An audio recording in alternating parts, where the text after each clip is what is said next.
Nós estamos de volta e agora vamos ver como que foi a conquista do 9º título do Brasil na história da Copa América diante de um público de aproximadamente 70 mil pessoas no Maracanã, 69 mil e uns quebrados. Recorde de bilheteria no futebol brasileiro com 38 milhões e 800 mil reais de renda. O Alexandre Silvestre estava lá e conta como foi a final contra o Peru. Boa tarde, torcedores. Sejam bem-vindos ao Maracanã.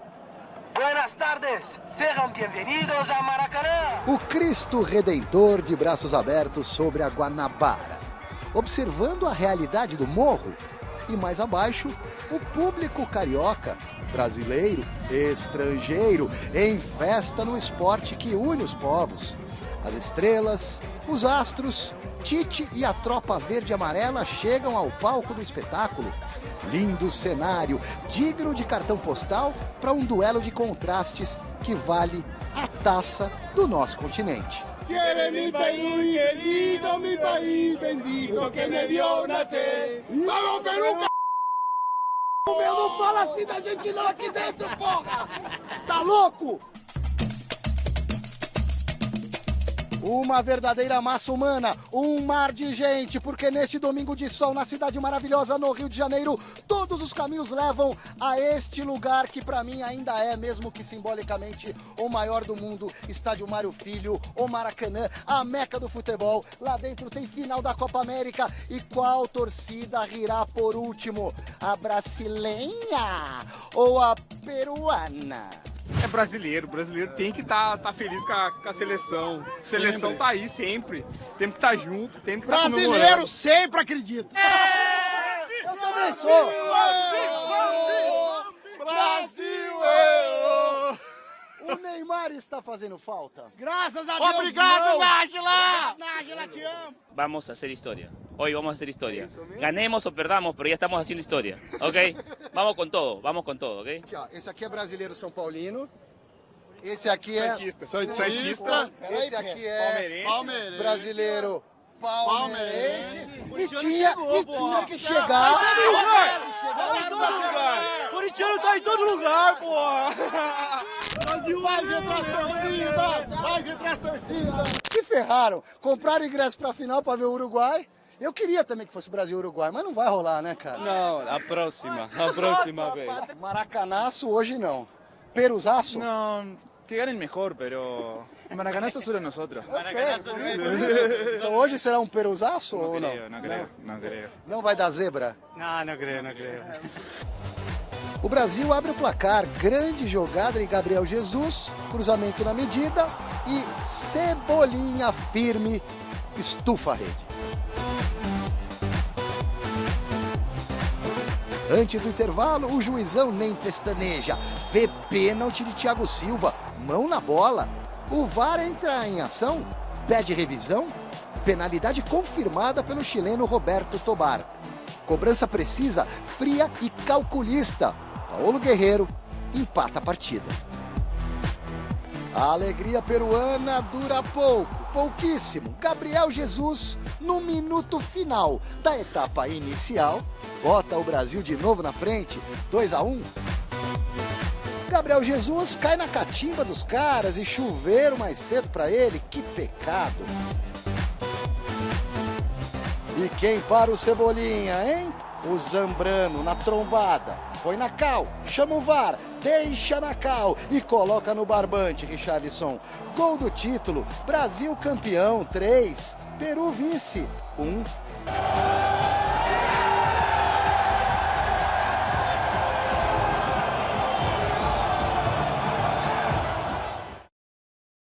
Eu não falo isso com nenhuma satisfação, de um árbitro extremamente pressionado e descriterioso. Era notório o nível de pressão que ele estava exercendo e as situações diferentes que acabam acontecendo, com o pênalti que não foi pênalti, e ela passou por cima disso. Jogou com um jogador a menos e tu tem que reorganizar com o nível dessa competição.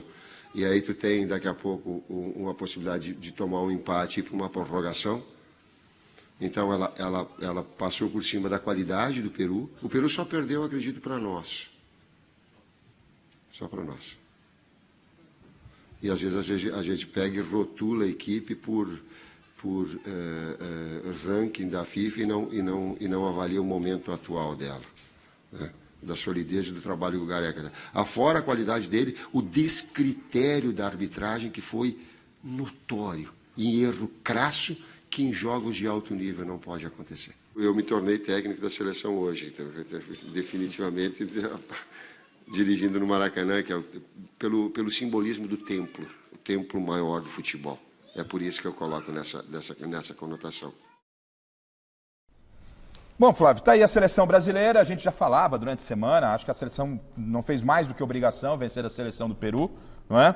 E o que de importante a gente pode tirar dessa Copa América? O Tite, ele ficou claro desde o primeiro momento que ele montou uma seleção para vencer a Copa América com as peças que ele confiava e a reformulação fica para uma segunda etapa, apesar que tivemos aí algumas situações que podem ser pontuadas, como o Militão já fazendo parte do grupo, né? O David Neres, que até começou como titular, depois perdeu um pouquinho de espaço, o Paquetá não teve espaço, né? Mas é jogador, e o Cebolinha realmente... E tem o Richarlison, que é bem jovem. Richarlison, né? 22 anos. E o Cebolinha, desses que estão aí, foi o que melhor aproveitou a oportunidade dada. E vale lembrar que fica aí um alerta para o Tite que a seleção brasileira não adianta ficar com os olhos voltados apenas para a Europa. Tem que voltar também para o cenário nacional. Tá aí o Cebolinha, jogador do Grêmio, entrou, deu conta do recado, na ausência do Neymar, foi o cara que acabou se destacando, né? Recebeu premiação, inclusive, da própria competição. Então, isso é importante. Agora vamos ver como é que o Tite vai dar essa sequência de trabalho. A permanência do Tite, ótimo. Ótimo, não via outro treinador para trocar, o Tite tinha que repensar algumas situações de Copa do Mundo, repensou na Copa América e tem que continuar repensando, e repito e bato na tecla, tem que voltar os olhos aqui para o nosso cenário, tem gente boa assim que pode ser útil, tá aí o Cebolinha, eu acho que não é nenhum gênio, mas dentro do que a gente tem, tirando o Neymar, que é um outro patamar, acho que é por aí o caminho. E o Tite agora vai com uma nova... comissão, chegando um outro auxiliar para substituir o Silvinho, e aquilo que a gente dizia aqui no mês de sexta-feira, o Juninho Paulista deve realmente ser o homem forte, o chefe do Tite, e o Tite segue acabando com toda a polêmica. Acho que de bom tamanho, Flávio. Então, essa coisa de obrigação, mais ou menos. Do Peru, sim, o Peru é muito, muito ruim. Mas o Brasil, nas últimas 3 edições da Copa América, não ficou nem na semifinal. Sim. Nem na semifinal. Foi eliminado por Paraguai e tal, 2 vezes. Então, ok, conseguiu chegar. Mas você acha que o Messi tem razão? Que foi armado para o Brasil? O Brasil foi muito favorecido. Mas a gente vai chegar lá, não falei ainda. Se foi armado ou não, combinaram antes, não tem, porque o Brasil foi extremamente favorecido, foi.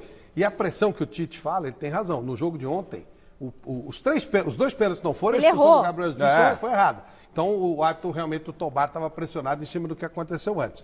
Agora, eu não concordo com o Garrafa. Acho que o jogador aqui no Brasil está num nível muito abaixo. Os bons jogadores estão lá fora. O Cebolinha deu certo num momento, numa circunstância, um jogador veloz e tal, e também valeu na seleção que jogou antes, você acha que um Bruno Henrique não entraria no nível desses caras aí? No lugar do Casemiro?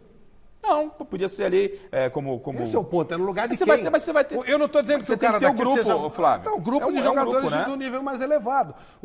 Eles estão o nível aqui no Brasil, o jogador que está aqui no Brasil hoje, ele é muito velho, jogador que já passou do ponto, ou jogador muito jovem que não tem preparo suficiente para encarar. O resto, os jogadores de meia idade que estão aqui, são jogadores que não tiveram nível para ficar na Europa. E não dá para você. Por exemplo, o Felipe Melo é um baita jogador, mas você está falando de renovação, mas Militão, por exemplo, Militão estava até ontem aqui no Brasil, isso. O Militão, o Paquetá estava ontem aí, 6 meses Vinícius Júnior estava lá. Vinícius Júnior não veio. O Tite falou que vai começar a usar o Vinícius Júnior não veio por falta de experiência. O Militão passou 6 meses do Porto, já foi pro Real Madrid. Já tem uma rodagem.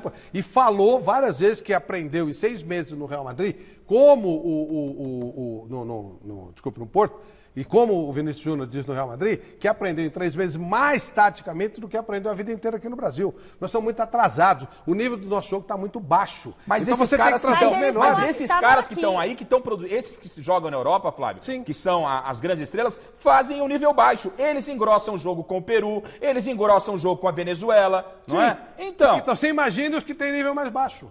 Eu não vejo nada de fenômeno. Põe uma seleção brasileira aqui, de jogadores aqui, não vai ganhar de ninguém. Porque é o seguinte, o nível Flávio, de jogo no Brasil é baixíssimo, não dá pra você encarar. Esses caras todos jogam na Europa. Esses peruanos jogam todos na Europa. Se você colocar essa molecada daqui, os caras vão pedir autógrafo. Não é Como é questão que os jogadores daqui vão jogar contra o Messi? Os caras vão fazer selfie com eles. Por que, Flávio? Se os de lá já choram, se o Thiago Silva já é um chorão lá, o Gabriel Jesus já é um chorão e joga lá. Isso. Imagine os daqui, eles vão desmaiar. Não dá, não tem condição, o nível é muito diferente. E outra é muito coisa, baixo. Flávio, porque é o seguinte, eliminatórias agora que começa o ano que vem, é momento, Isso, Flávio. põe os caras pra jogar. A gente tem que pensar que se a gente vai ter dificuldade na eliminatória. Isso, vai ter mesmo. Com esses caras que estão aí. Com esses caras. É impossível passar. Então, às vezes, você leva os caras do Paraguai. Às vezes, no momento, você pode pôr o Dudu, resolve mais do que esses caras que estão chorando. Você leva esses caras pro Paraguai. O Dudu não aguentou a Europa. Voltou, não aguentou.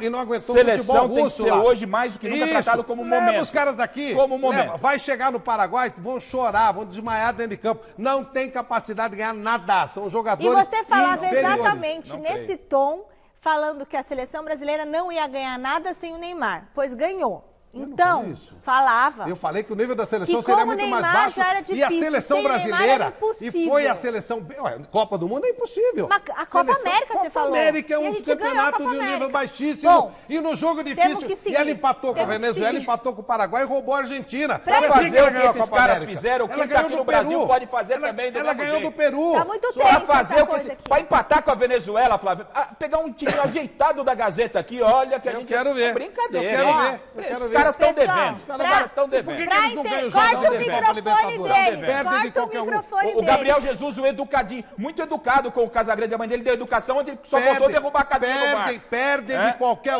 time Esse que dia, vem aqui na e aula, ganha do Palmeiras, na aula do VAR, ganha do Corinthians. na aula do Corinthians VAR, foi o Gabriel eliminado Jesus pelo chorão. Tolima. Foi expulso, Aí, chorou. Chorão, é outro chorão. Jogador chorão. Então, é Mas chorão. jogador chorão. O É jogador brasileiro esse da cara Europa que vai já- resolver, o Flávio. cara- É ele que vai resolver. Mas se é chorão de lá, imagina o daqui. Tá bom. Eles desmaiam.